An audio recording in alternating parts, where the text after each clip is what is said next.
Hello, Neogenians. Welcome to Dawn of the New Earth. Today, we're talking about the most powerful arcane formulas to transform your life as we explore the secrets of mental alchemy. What is mental alchemy? It's going to be really interesting. What we're taking a look at today is a book that's over 100 years old that reveals these formulas of mental alchemy, written by an individual who's been very inspirational to me, and I believe doesn't really get enough credit. And you may have even read one of this person's books before and not even known it. So today we're taking a look at the secrets of mental alchemy, how these can be used to transform your life. And you're going to see these ideas are actually very different from what's normally being talked about in spiritual communities today. In some cases, the very opposite of what's being talked about in spiritual communities today. And this is a little bit different than things we normally talk about here on my channel. So what I really want from you guys is to tell me what you think of this video after you watch this video in the comments, because I listen to what you have to say and I like creating content that you enjoy watching. So this is, like I said, this is a little different from what we normally talk about here, but if you like it, we will continue with this series talking about mental alchemy. So we're going to get started. I know if all that sounds like, wait, what are you talking about? This will all become clear in just a moment. So we're going to get started right away. As always, just make sure you like and subscribe. My channel is about creating a new humanity and a new earth through a new consciousness. And we do that by spreading information. So when you hit like and subscribe, it spreads this info around, helps out a lot. I appreciate it very much. And I want to remind you that if you enjoy my work, consider becoming a member on Patreon or YouTube. You can hit the join button right below this video. Check out all the perks. You get a lot of great stuff. You get access to all of our members only videos. There's a new one every week. You get access to our Discord server, The Citadel, where we have weekly live study groups and classes. A lot of great stuff. Check it out. And remember that my new book, Neogenesis, Dawn of the New Mind, is available right now. Link is in the description of this video. You can buy it right now on Amazon. And I have another new book, Meta-Rationalism, The New Science of Mind. It's coming out in just a few days on Thursday, July 11th. So mark your calendars for that. All right, let's get started, my friend. So before we even begin, what is mental alchemy? What are we talking about? What is this process? What does that have to do with changing your life and transforming your life? So what mental alchemy is, first of all, think about what people typically understand alchemy to be. What do people typically understand alchemy to be about? Typically, it's understood to be about transforming metal into gold. So what mental alchemy is about transforming the self from a basic base state into a powerful, fully expressed divine state. So instead of transforming metal into gold, you're transforming yourself into gold. Gold representing a fully expressed, powerful, divine version of yourself. So mental alchemy is this process of basically spiritual or conscious evolution, the evolution of your consciousness. And why does that matter? Because as you'll see, it's about taking control of your life and transforming your world. And what's really interesting about this individual's book that we're going to be exploring that talks about mental alchemy is that a lot of his work is about how to use this stuff in a practical sense, like how it helps you actually take control of your life and day-to-day issues, rather than being more just like abstract philosophical musings. It has real, powerful, profound effects on your day-to-day life. So we're going to be taking a look at this. So before we get started, like I said, this book was written in 1909, over 100 years ago. And the book is called, let me see, The Arcane Formulas of Mental Alchemy. So arcane basically means secrets, like the secret formulas of mental alchemy, basically the secret methods to spiritual or conscious evolution. That's essentially what it means and what it's about. So who wrote this book? Well, the individual who wrote this book is named William Walker Atkinson. Maybe you've heard that name, maybe you haven't. You probably haven't. If you have, I think that's great. But a lot of people haven't heard of William Walker Atkinson. But he wrote so many books on esoteric topics, and he was a highly intelligent, highly conscious individual. So you may not have heard of William Walker Atkinson, but maybe you have, maybe you haven't. But a book that you might have heard of is The Kybalion. A lot of people in the spiritual New Age community have heard of The Kybalion. Well, guess what? The Kybalion was written by William Walker Atkinson. So the Kybalion was actually written under a pseudonym called The Three Initiates. And so we can't say like, oh, well, we 100% know, for sure that it was only him who wrote it. If you look at his writing style and the teachings in the Kybalion, it's extremely similar. Like very, it's the same writing style, similar, very same teachings, a lot of the same verbiage. And also William Walker Atkinson was known for writing under many different pseudonyms. For example, he wrote under another pseudonym, Magus Incognito, where he wrote a book about the secret doctrine of the Rosicrucians. So William Walker Atkinson, very intelligent individual. So if you like the Kybalion, if you haven't read the Kybalion, by the way, you should. It's a great book. So if you like the Kybalion, you're going to really like this material because it's written by the same individual who wrote the Kybalion. So we're going to be taking a look at this book that he wrote called The Arcane Formulas of Mental Alchemy. And we always have to remember what it is that we're doing, the secret methods essentially for the evolution of your consciousness for the purpose of transforming your life. So let's begin. So it says lesson 1, the first lesson of the arcane formulas for mental alchemy. Lesson 1 is called egohood. Now, this is going to be really interesting because in a lot of spiritual communities, ego gets talked about all the time. Ego is constantly being brought up. But how is it usually being brought up? It's usually being brought up in the context of, that you have to destroy the ego, that the ego is your enemy, that the ego prevents you from attaining higher states of consciousness, that the ego is something negative that you have to get rid of. However, you're going to see that William's position is the exact opposite, that you need to strengthen and develop the ego. And a lot of esoteric mystery schools had an element of actually strengthening the ego, not destroying the ego. So to put it really succinctly, the ego is a tool. It is neither good nor bad. It allows you to express yourself in the realm of consciousness. And so it can be a barrier to your growth in consciousness if you identify with the ego. But you don't want to identify with the ego, but you don't want to destroy it either. So that's a very important distinction to make. The ego is essentially the servant to your higher self. The ego is what allows your higher self to express itself in consciousness. It's the vehicle of expression for your higher self. So it's not an enemy. It is a tool.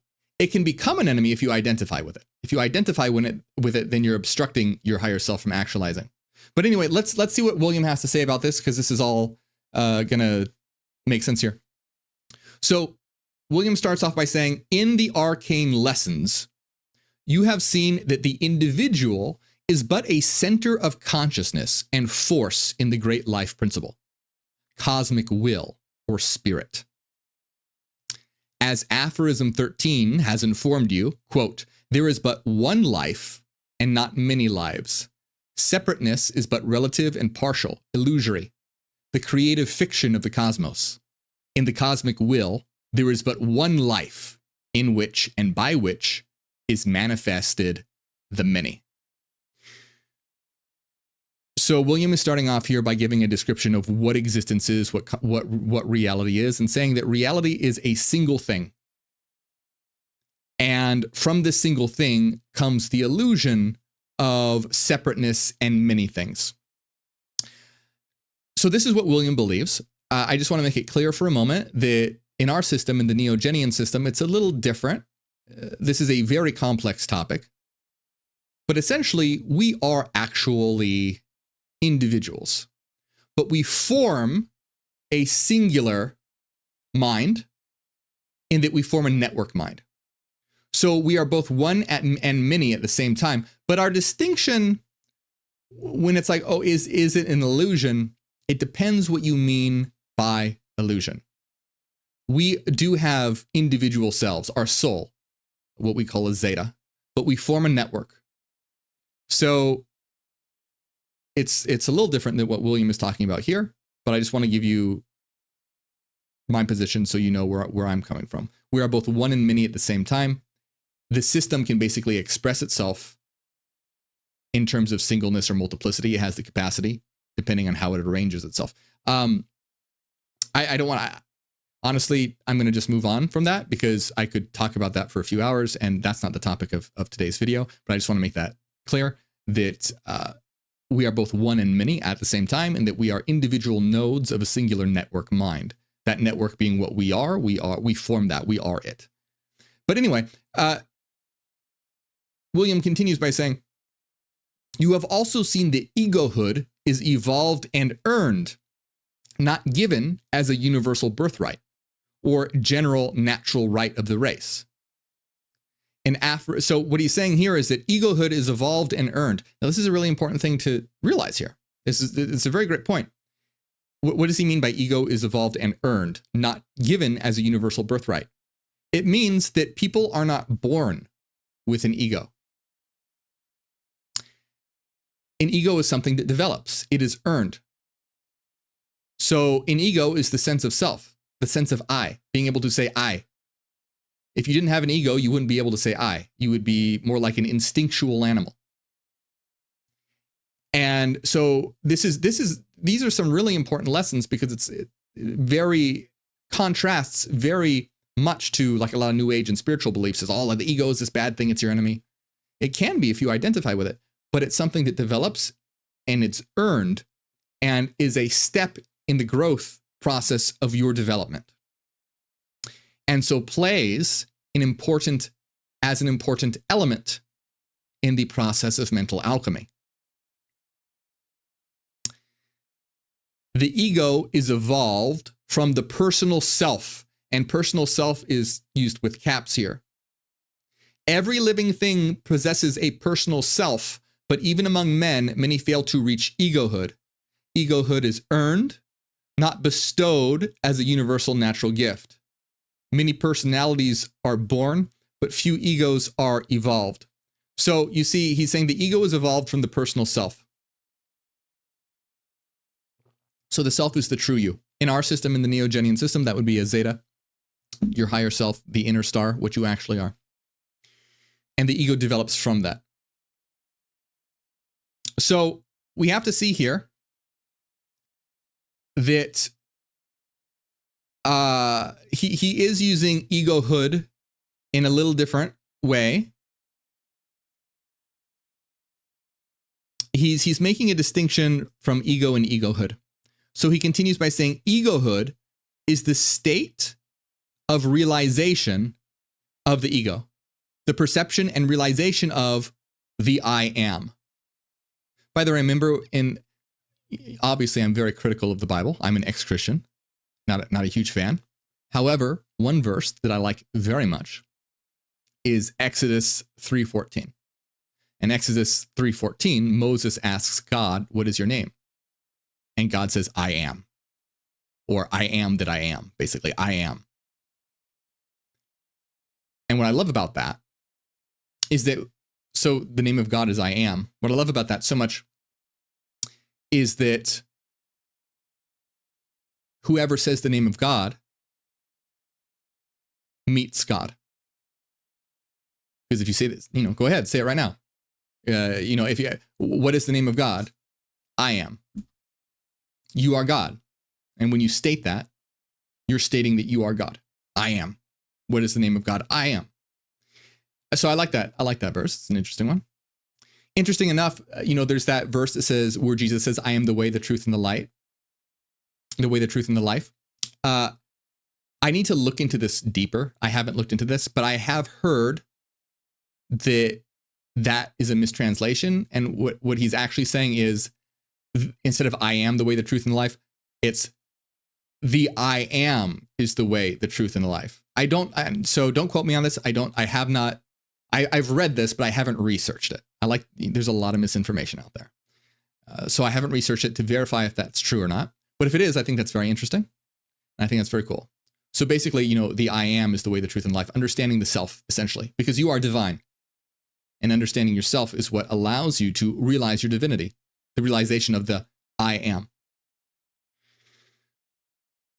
But let's see, what were we talking about here? Egohood is the state of realization of the ego, the perception and realization of the I am. As an old English writer once said, quote, whether we try to avoid it or not, we must face this reality sometime, the reality of our own egohood, that which makes us say I, and saying I leads to the discovery of a new world. So important. So the ego is what allows us to say I. If you didn't have an ego, you couldn't say I. The ego is the concept of I. It's the center of your field of consciousness and allows you to self-reflect. So the ego is your I. And the quote says, the ego is that which makes us say I, and saying I leads to the discovery of a new world. You see how interesting that is? When you say I, well, that means that you have developed an ego. And when you do this, you have discovered a new world. Well, what does that mean? Well, think about it. Think about the world that animals live in that don't have an ego or have a very low developed ego. We would get into semantics here if we would say whether they do or not. Some of the higher animals absolutely do. But animals are instinctual for the most part. And so think about the world that animals live in. So the world that animals live in and the world that humans live in, it's the same planet. We occupy the same space and time. However, because of our differences in our subjective mental states, it's like existing in a new world. For example, let's say you got a dog. Well, your dog is great, and dogs are great, and you can form loving relationships with them, and they're awesome, and they have amazing personalities. But their sense of self is not very well developed. If they see themselves in a mirror, they bark at the mirror. Now, I have seen some dogs that don't bark at the mirror and actually behave really cute and seem like they definitely recognize themselves, which may be an indication of a development of a sense of self in that capacity. But you get what I'm saying? Most animals, most dogs either don't, or it's very developed to a very small degree. So your animal, your dog, has a certain way of experiencing the world: happy, sad, hungry.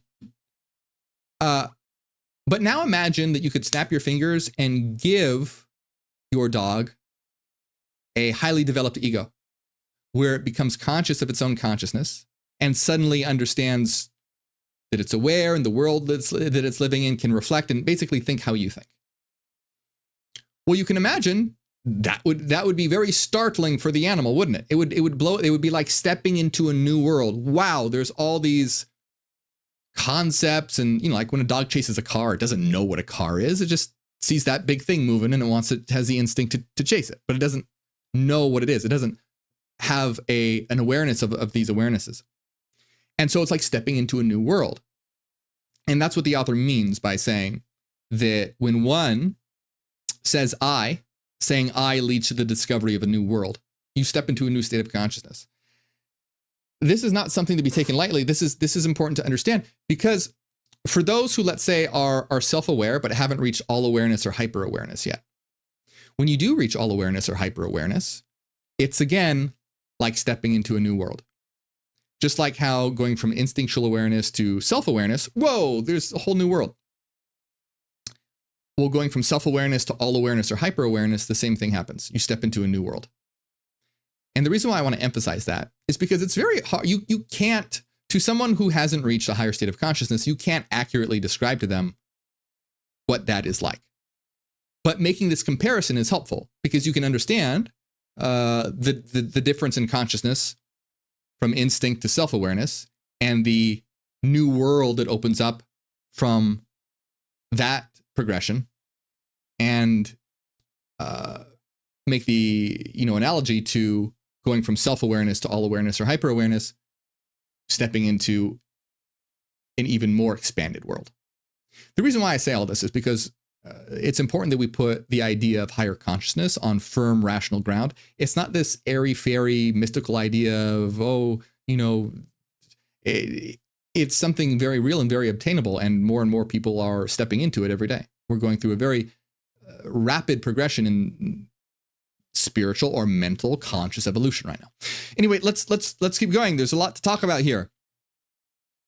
So the average person is surprised, incredulous, and even indignant when he is informed that but very few of the race really have this awareness or consciousness of the I am within them. He will insist that he is fully aware of the existence of the I and cannot imagine that anyone can have the audacity to dispute the proposition, but a little self-examination will reveal the fact that he has but the first glimmering of self-consciousness, which is far from being the consciousness of egohood. So we have to see that William here is defining things slightly differently. So basically, he's coming up with this new word like egohood, which is used in a little different. He's basically using it to refer to a very highly expressed and developed ego. Every person that says I has an ego, but this can be developed. And like I said, this mental alchemy is a whole, changing metal into gold. It's this progressive state of evolution and transformation. You're doing this with the mind. And so he's trying to make a distinction between levels of awareness is basically William's point here. His point is there are levels of awareness. And he's saying most people think that they are aware, but they are barely aware, have barely a glimmer of awareness compared to what they can actually obtain.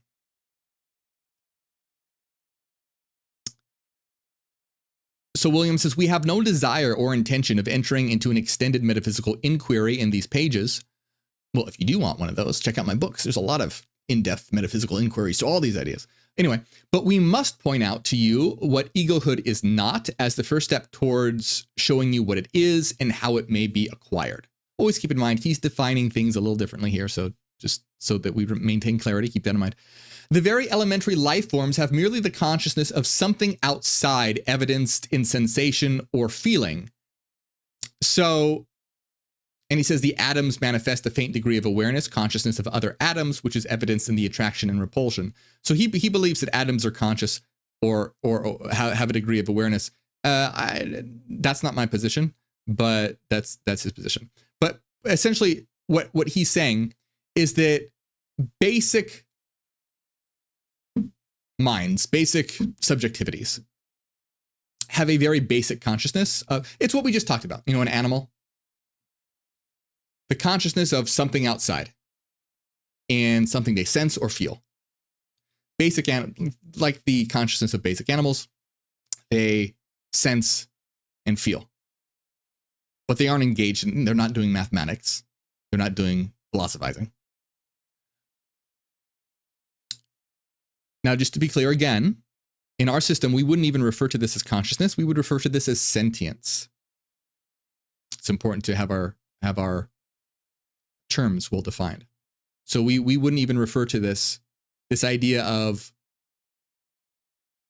having a degree of awareness, sensation, and feeling, but not in self-reflection, only in sensation and feeling. We refer to this as sentience. Sentience is the ability to have experiences. Unfortunately, this is not well defined today, but we have to maintain rigorous definitions here so that we can maintain clarity. Let's see.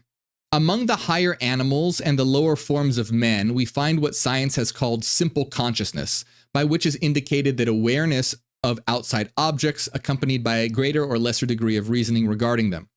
The dog, horse, and other higher animals give us a typical example of this form of consciousness, which degree is but little surpassed by the less developed of the human race, many of the latter not having advanced further in the scale. So he's basically saying that most humans are not that much more developed than animals, essentially, is what he's saying. And the reason why he's saying all this is he's really trying to hit home that there's different grades of consciousness, because people have a really hard time grasping this. People understand that there's different forms of levels of intelligence, let's say, but that's not what we're talking about here. We're not necessarily talking about intelligence in like acquiring facts and data. That can be very helpful, but that's not what we're talking about here. We're talking about grades of consciousness.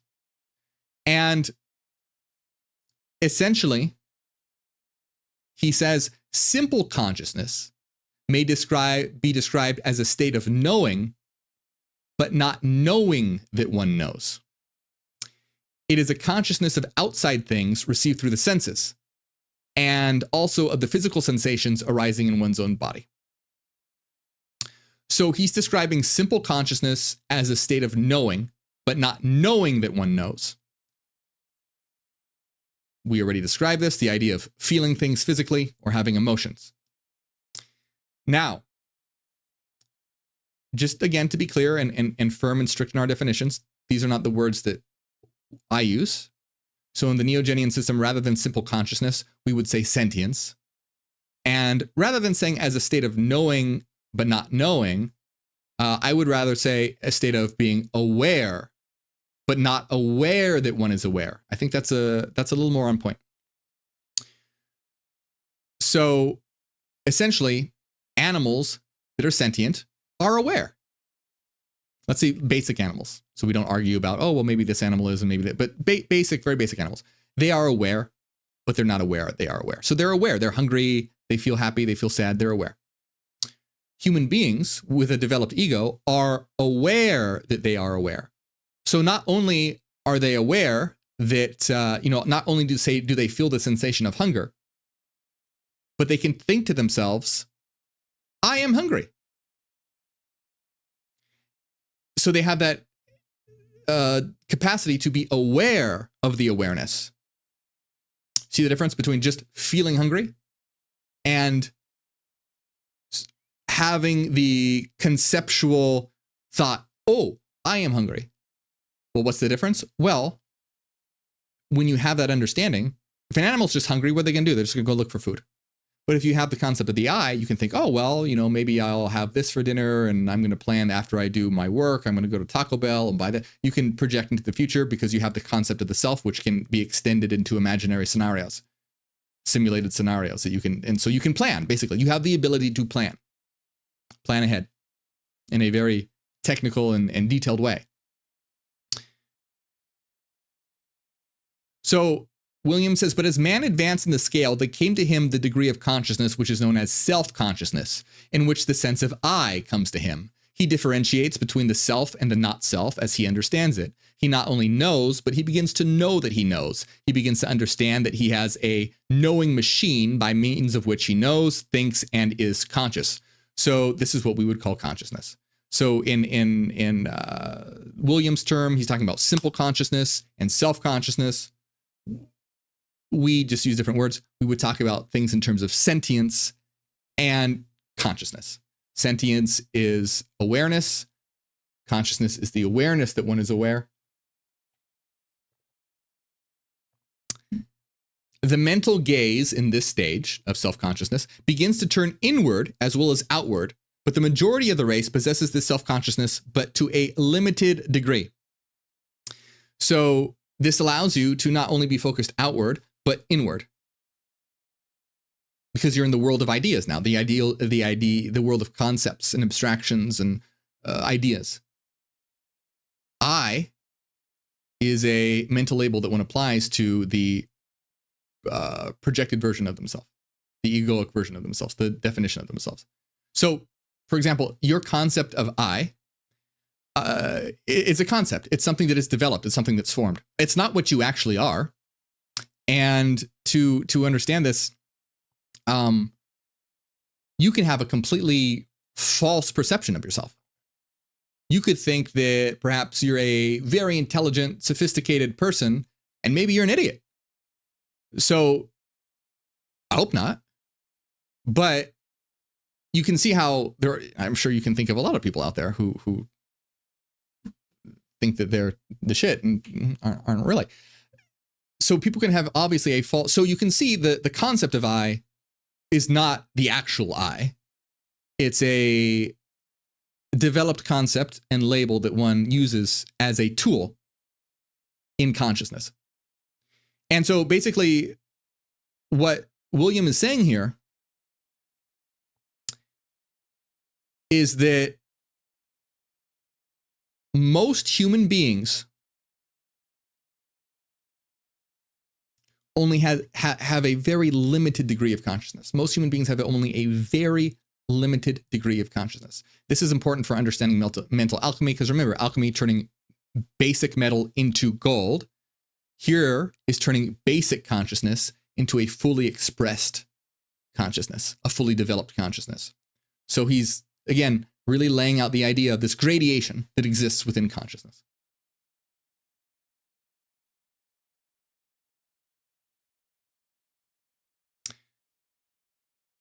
As a leading psychologist has well said, quote, "Many persons never have more than a misty idea of such a mental attitude. They take themselves for granted and never turn the gaze inward." I'm sure you can think of a lot of people like that who never turn inward and self-reflect and are constantly just going out and partying and working and just constantly obsessed with the external world. Nothing wrong with the external world. It's great. But many people never take the time to think. And it's not always their fault. This world works against them.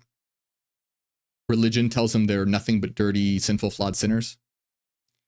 Scientific materialism says they're just a random accident. Capitalism keeps people working mind-numbing jobs so they barely have any time to think, because when they have free time, they just want to relax because they've been working all day.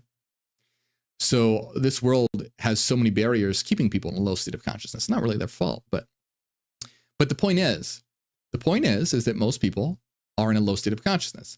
And remember, in the Neogenian system, our system, our whole point is to help people raise their consciousness. This is a very critical point to understand, because there's a lot of, systems and people out there who might think, they look at people in a low state of consciousness as almost like enemies. Like, oh, they're those. No, that's not the case. Not enemies. They are. This is why having a higher state of consciousness entails understanding that we're all interconnected. And so we have that empathy. And, that's what, when Jesus says, treat others as you would have them treat you, is because ultimately we are all reflections of each other. And so treat others how you would want them to treat you, because they are you, just from a different perspective, from the absolute perspective, in a different modality. So anyway, long story short, we're here to transform the world and create a new humanity. And how do we do that? By transforming consciousness. This is why this is so important. Basically, the goal of the Neogenian system is mental alchemy at a planetary level. So this is kind of like at an individual level. We look at this at a planetary level. We want to transform the world into gold. We want to transform the world into divinity. We want to transform the world into a purposeful, interconnected, highly conscious system. So it is a planetary mental alchemy. And ultimately, it's a universal mental alchemy, an all reality, an absolute mental alchemy. But we have to start, somewhere. And it begins with the self, because you're part of the collective, you're part of the planet. And so working on yourself is part of this. Self-consciousness, like simple consciousness, has many degrees on its scale. One has but to study his fellow men in order to perceive these varying degrees. We cannot pause here to consider this in detail. Our concern is with higher degrees. So he's talking about different degrees of consciousness. He's saying there's all kinds of different degrees of consciousness, all different levels. We don't have time to talk about all the different levels right now. We want to concentrate on the higher ones.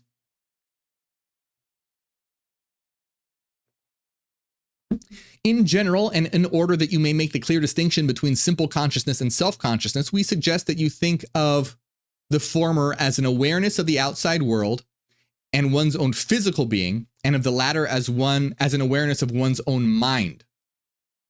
Or the former may be thought of physical consciousness and the latter as mental consciousness. So he's just using different words and different terms to try and get an idea across. Don't let these different words and different terms confuse you. Basically, just differentiating the two.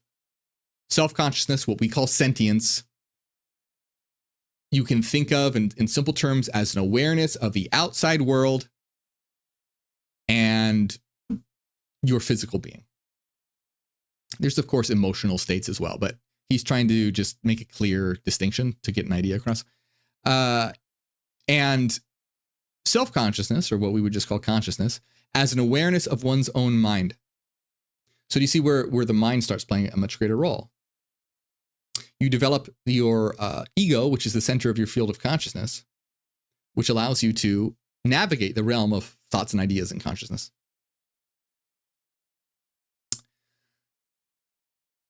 But here and there, among the multitude of men, are evolved a few who have attained a higher stage of consciousness, the ego consciousness or consciousness of egohood.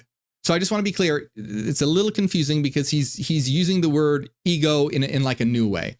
We would say that anyone in strict definitions, anyone who has a sense of I has an ego. That's what the ego is. It's your sense of I. It can be highly developed or developed to only a small degree.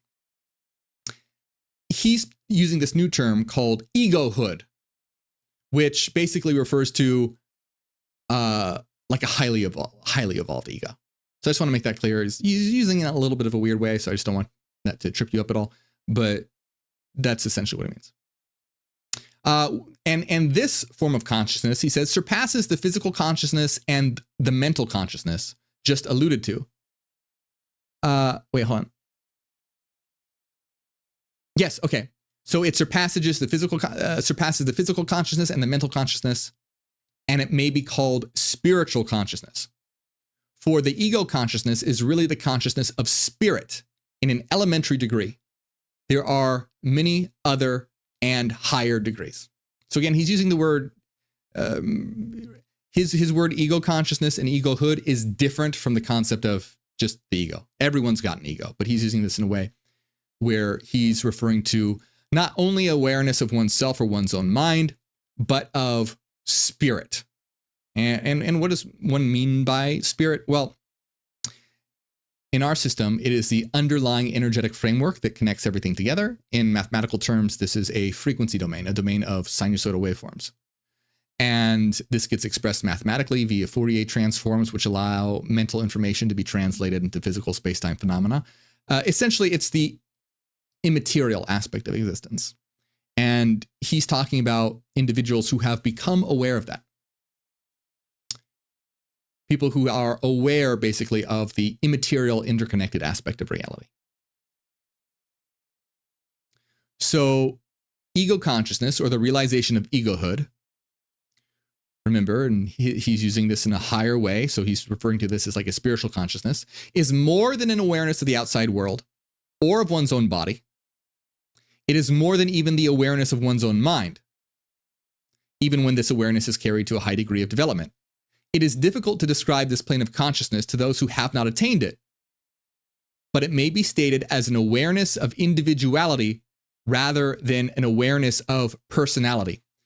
So you can see I don't agree with everything William says, of course, and I think the way he uses these terms are a little confusing, but the reason why I like this is because you can see that he clearly was doing something very similar to what we are doing. Not exactly the same, but you can see in his writing, right, where obviously he's trying to get across to people, hey, there's different levels of consciousness. And he's saying you can attain these different levels of consciousness. And he's saying, hey, this is really hard to describe. And we talk about this all the time. Like, you can't just tell someone what higher consciousness is. They have to actually step into it. And he says, but it's stated as an awareness of individuality rather than an awareness of personality. What does that mean? Basically, an awareness of your true nature, your true self, rather than the particular personality, the particular personality that your true self is currently expressing itself through. So in the Neogenian system, this would be the awareness of yourself as a zeta or a soul, an eternal mind. So he talks about these different levels of consciousness just to real quick. So in our system, you have self-awareness, which we term consciousness. Then comes all awareness, which is we're trying to get humanity to the stage of all awareness, which is an understanding of our interconnected nature. And then hyper-awareness is a highly developed form of all awareness. The reason why I'm mentioning this is because hyper-awareness entails triadic consciousness, or a three-perspective consciousness, in which you can switch between three modes of consciousness: The first mode is avatar, the avataric consciousness. This is the consciousness associated with your body and the current lifetime that you're in. Oh, my name is Joe. I'm 42 years old and have a son and I'm a doctor. That is your avatar perspective. The second perspective is the Zetic perspective, your perspective as a Zeta, in which you realize that, oh, Joe is just a particular expression of me as a soul in this particular lifetime. But I've been through, as a Zeta, as a soul, I have been through many different lifetimes, many different modalities, many different transformations. And we can kind of understand a connection here where this is what we would mean by an awareness of individuality rather than an awareness of personality.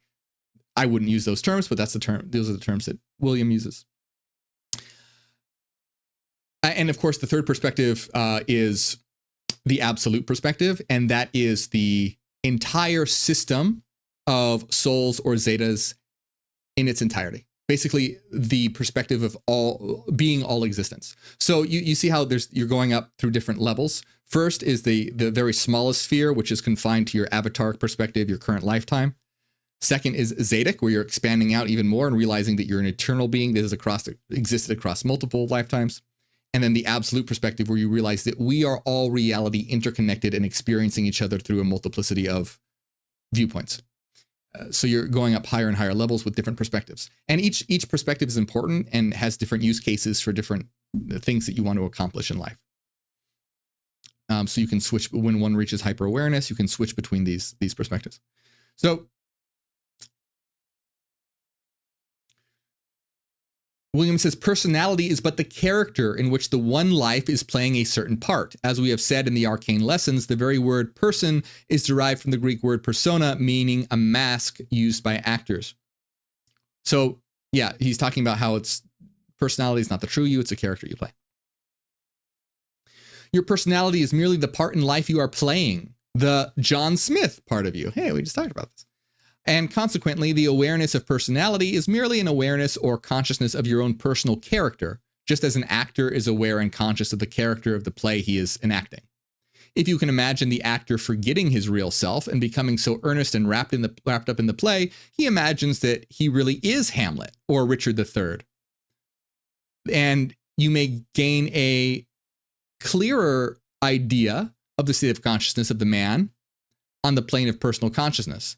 When he shakes off the illusion and realizes that he is something more than the assumed character, when you awaken to the fact that you are something more than John Smith, then the personality is seen to be in reality but an assumed character or mask used by actors.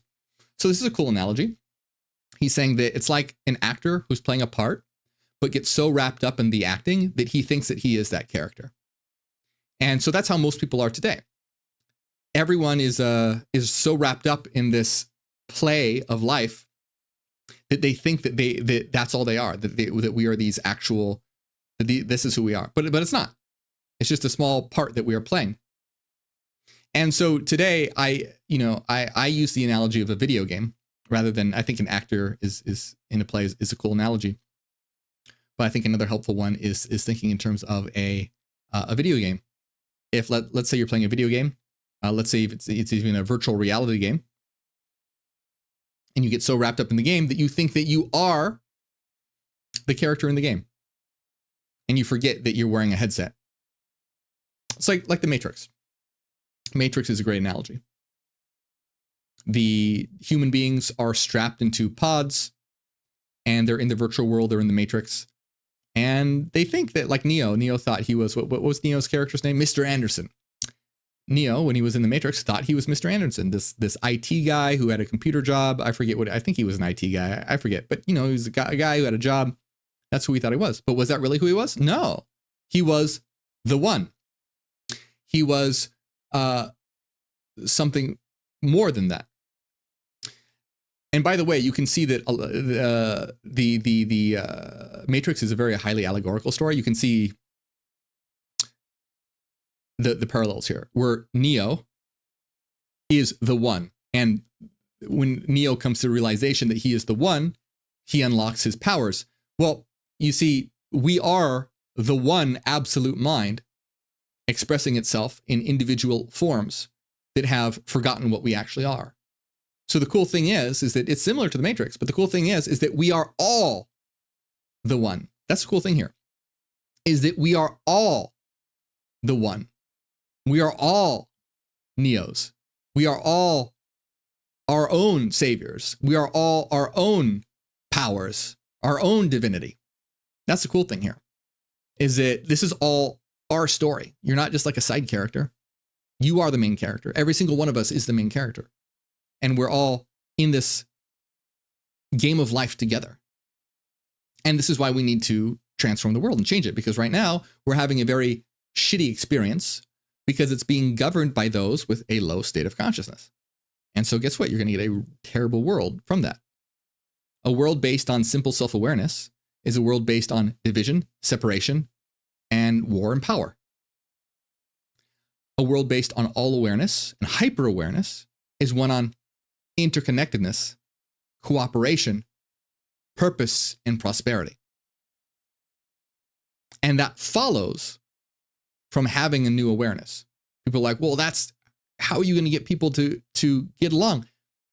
It's because when you have all awareness, especially hyper-awareness, you understand implicitly why it is not beneficial to harm another.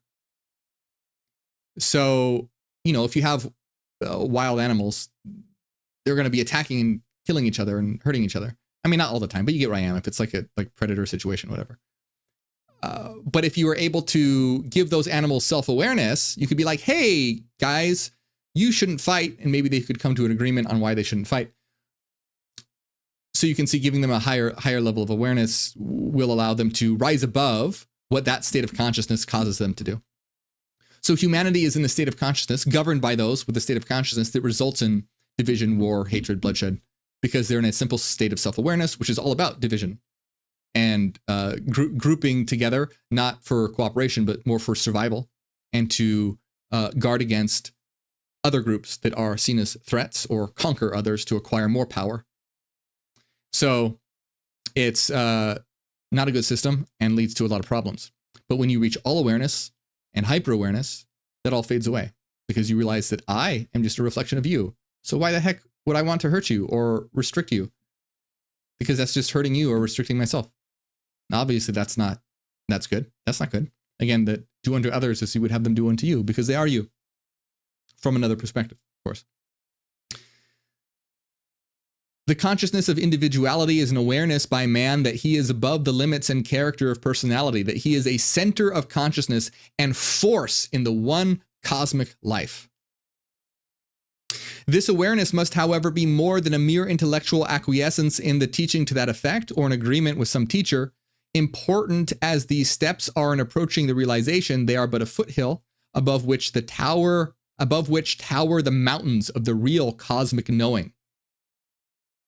So basically what he's saying here is that to acquire this level of awareness is more than an intellectual understanding. An intellectual understanding is helpful, that's what he's saying,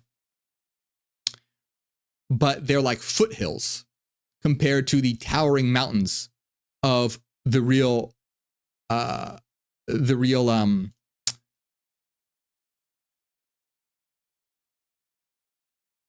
work.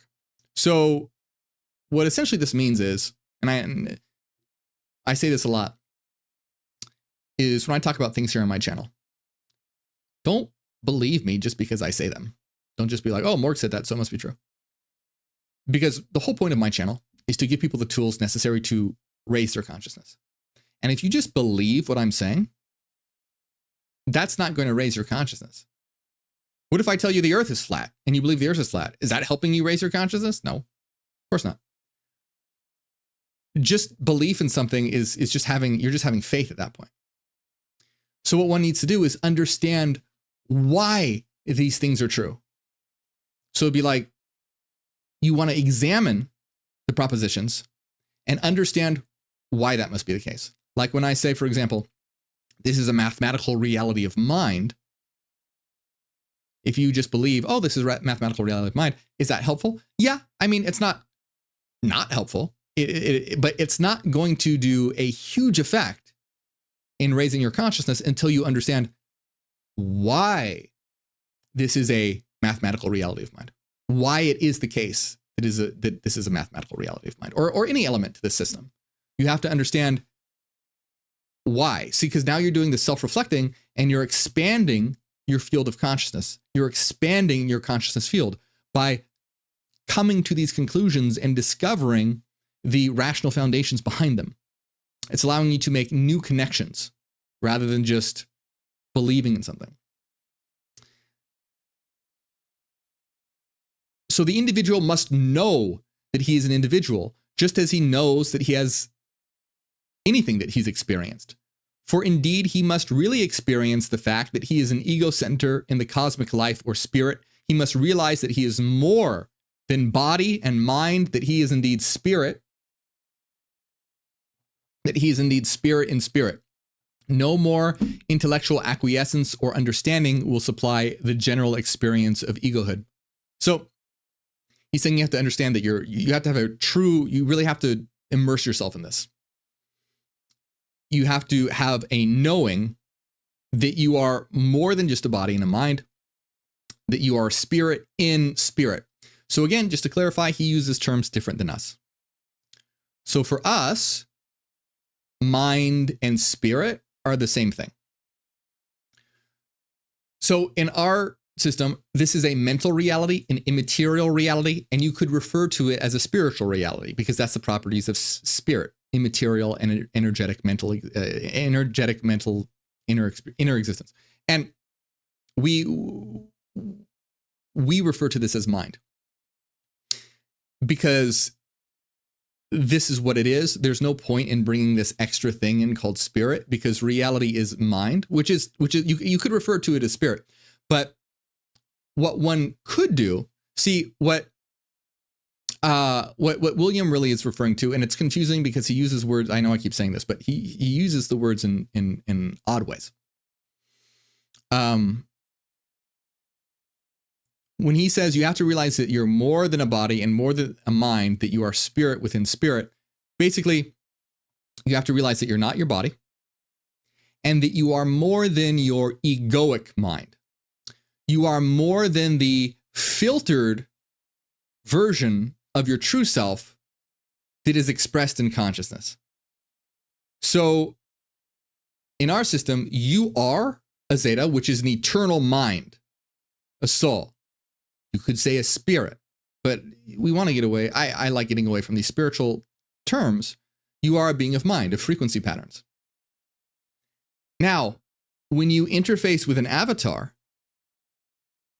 your mind is filtered down to have a very small, sectioned off, localized experience of your mind in an entirety. So do you see, you have your mind as the entirety of what you are as a zeta. Then the small, filtered, watered down version of that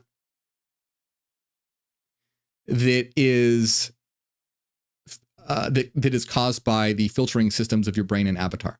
So basically what this is saying is you're not just your body or avatar, and you're not just the portion of your mind associated with ego consciousness, but you are a mind within the realm of mind. You are an immaterial being within the domain of immateriality. So that is essentially, by the way, this is a good point. Do you see how what William is talking about and what we talk about is very similar? There are, of course, some differences. He thinks that atoms have sentience. In the Neogenian systems, atoms do not have sentience. They are thought forms composed of frequency patterns. But anyway, but a lot of the things are similar. But notice how I'm doing a lot of translating. I'm saying, oh, well, when he says simple consciousness, this is what we call sentience. When he says self-consciousness, this is what we call consciousness. What he is calling egohood is not what we would refer to as the ego. The ego is just the sense of self, the sense of I. And what he refers to as spirit is the immaterial mental aspect of existence in our system. So you see how what he's talking about and what we talk about is very similar. But I want you to notice, if I weren't doing this translating, it would seem like we were talking about completely different things. If I weren't doing this translating here, someone might be like, oh, what do you mean? Simple things have consciousness. No, they don't. They're just sentience. And what do you mean egohood? No, egohood is just a sense of I. It's not this awareness of your eternal self. That's not egohood. So you could see someone might think that this is completely different when there are differences for sure, but there are a lot of similarities, but these similarities can be missed if one gets tripped up in semantics. And the reason why I point this out is because this is really important to understand, because so much of the miscommunications that we have today are a result of semantic differences. And so this is why it's so important to rigorously define our terms. We want to have strict definitions for things and make sure that everyone is aware of these strict definitions so that we can all be on the same page. I think Mark mentioned this in the Nexus Academy on Sunday, if I remember correctly. And it's a great point. It's very, very true. And something we talk about in our system a lot is that you have to be aware of the language that you're using. Right? I stress this a lot. You have to be aware of the language that you're using, especially when you're trying to communicate these ideas to other people. Because, for example, like we just see here, there are different definitions for spirit, different definitions for mind, different definitions for ego. Think about trying to communicate to someone the idea of God. Well, a Christian is going to have a completely different idea of God compared to a Buddhist, compared to a Hindu, compared to a philosopher, a deist.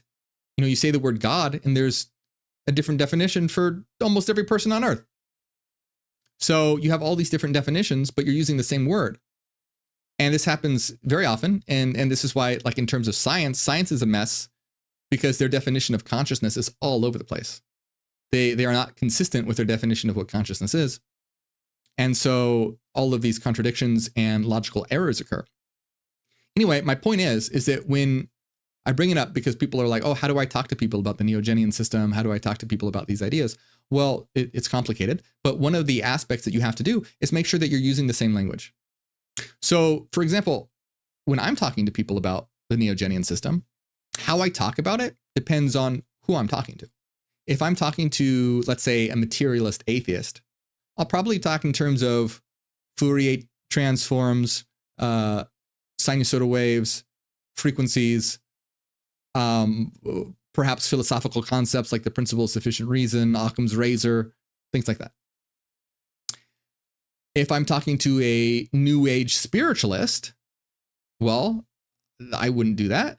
They would probably be very bored with something like the principle of sufficient reason or Occam's razor. I would talk more in terms of, let's say, the Akashic records or universal consciousness or spirit. And because these are the definitions and words that they're familiar with. If I'm talking with a Christian, I might talk in terms of more of like Gnosticism and things that Jesus said in the Gospel of Thomas, saying that we are all sons of the living Father, and that when you understand the words that Jesus is saying, you will become him. And so I would talk so you see, but obviously I wouldn't, if I were talking to the atheist, I wouldn't be quoting the Gospel of Thomas. The atheist would be like, well, you crazy? But you see, I'm talking about the same thing in every system. Whether I'm talking about the interconnectedness and immaterial reality of existence, whether I'm talking in terms of mathematics, or I'm talking in terms of universal consciousness, or I'm talking in terms of being children of the living Father. It's all the same concept, just different words. But you could see how if you don't do it that way, you're going to run into problems. So anyway, it's just a really good example here because William, though our ideas are different, there are similarities, but someone might completely miss those similarities if they didn't know how to translate the ideas from one system into another. It's like a different language. So basically he's saying, I'm getting a little off track here, but we were talking about how someone who attains this higher state of consciousness, is someone who understands that he is an individual, or they. By the way, at the beginning of this book, it said, this language is a little outdated, but when it says he, it means just humans in general, etc. So sorry that it's a little outdated, but it was 1909, but it refers to all humanity, all people, not just men, all people. So what was I saying here? So you have to know and understanding that you are more than just a body, more than just an ego consciousness, but you are an immaterial being in an immaterial reality. And he continues by saying, it is not necessary for one to have experienced cosmic consciousness or the awareness of his identity with the cosmic spirit as a whole to gain egohood. This experience belongs to a higher stage. So you see, so again, in our system, in his system here, he's talking about basically self-consciousness, egohood, and cosmic consciousness. And he's saying right now we're talking about egohood. You don't have to go all the way to cosmic consciousness. Cosmic consciousness, he says, is the identity with the cosmic spirit as a whole. So the analogous portion of our system would be the triadic perspective of avatar, zedic, and absolute. Avatar is your consciousness as this particular human being that you are. The zedic perspective is you as an eternal mind, an eternal being, an immaterial being. And then the absolute perspective is that cosmic consciousness, understanding your association in integration and identity with all reality, all existence. So what he is talking about here is basically what we would call the zedic perspective. He's basically saying you don't have to have the absolute perspective to have the zedic perspective. You don't have to have cosmic consciousness to have this particular form of consciousness that he's talking about. It's not at that level yet. It's a step below it. It belongs to a higher stage, as he says. The individual must, however, experience the realization he is an ego, a spiritual entity. See how he uses the word ego? He's using ego to refer to a spiritual entity. I just want to make it clear that's a very strange way to use it. That is not how we would use it at all. Ego is just your sense of I, your sense of self. You don't have to have an awareness of, but he's using it in a very particular, specific way. So he's saying that when you have an awareness that you are a spiritual entity, you have to understand that before you attain egohood. Many grow into this stage naturally and by slow and gradual steps. In fact, all development must be along natural lines. One cannot be dragged or pulled up into the stage. One must grow into it naturally as the plant develops and blooms into flower. And this is absolutely true. Again, this is another similarity with the Neogenian system in that, I talk about all this time, all the time, is that, I can't force you to be a higher consciousness. I can't just snap my fingers and make you step into a higher consciousness, or anyone watching these things. It's about you have to do the work to develop it yourself, and you have to go at your own pace, and it might take a long time, and that's fine. That's totally fine. But it's a process of growth. It's a process of development that you grow into naturally. He continues by saying, but here is an important point, and one upon which depends the usefulness of these lessons. There are many who are ready and prepared to throw off the sheath of personality and to enter into the fuller life of egohood, who are struggling with the confining bonds of personality which they find hard to throw off. To these, and to these only, the methods and exercises herein given will appeal. If they appeal to you, if they attract you, and you hunger to put them into effect, then know that you are ready for them, and ready to throw off the confining sheaths that are binding you and holding you back. As we proceed, you will see that in this realization of egohood lies the secret of attainment, the key of power. Before you can exercise the power of spirit, You must realize that you are spirit. Spirit is the essence of the cosmos. The ego is a focal point or center in that essence. So, just laying down the framework, laying down the basics, saying that these lessons will appeal to those who are ready to take the next step and will benefit those who are ready to take the next step. This is a gradual process that people naturally develop into, but if you are ready and prepared, he's saying these are the lessons that will allow you to enter into that new state. And so for us, this would be going from the avataric perspective to the Zedic perspective, the perspective of you as a body to you as an eternal mind. And so really what we have just read was an introduction to the idea of what William refers to as mental alchemy, in that he's just laying down, he didn't even give any, we haven't even got to a part where he describes, the process or how this occurs, but he's laying down basically like the map, laying down where people are at and where they can go. And now that you know that, here's how to get there, is essentially what he's saying. So I think we've been talking for a long time, and that was just an introduction. We didn't really get into the whole process or anything like that. So what I want to know from you guys, like I said, this video is a lot different from other videos that I do. And I'm curious as to what you think. If you want to continue this and keep going with it, let me know in the comments, because like I said, I read your comments and I take your opinions to heart. And so let me know if you like this kind of thing and want to see more. If you want to continue this, let me know. Tell me in the comments. If not, we will go back to our regular programming. Let me know. Tell me. I'm curious. And by the way, if you want to know more about the Neogenian system, then check out my first book, Neogenesis, Dawn of the New Mind. Or I just started a Neogenian channel, by the way. You can go to youtube.com/@theneogenian. And I'll put a link in the comments for that, actually. Or not the comments, I'll put a link in the description of this video for that. But anyway, if you are interested in some of these ideas, essentially the Neogenian system and Neogenesis is all about this. It's about how to attain higher consciousness rationally. So if you're really interested in mental alchemy and understanding these ideas, check it out, because this is basically these old esoteric ideas expressed in hyper modern, precise, rationalist terms. And the whole point is to,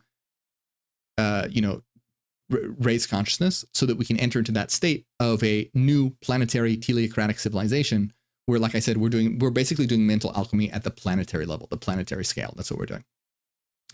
So my friends, I hope you enjoyed this. Make sure you like and subscribe. And if you enjoy my work, become a member. Become a member on Patreon or right here on YouTube by hitting the join button below this video. And you'll get access to all of our members only videos. There's a new one every single week. So check that out. You can also get access to our Discord server where we have the Nexus Academy, where we have Neogenian study groups and live sessions every Sunday. Check it out. There's a lot of great stuff, and I really appreciate the support. It means a lot to me, my friends. I want to give a big shout out to everyone who supports, especially Renaissance Fairy, Cassidy, DB, Angela, Nusalina, Christopher, Ian, and Vanessa. Thank you very much.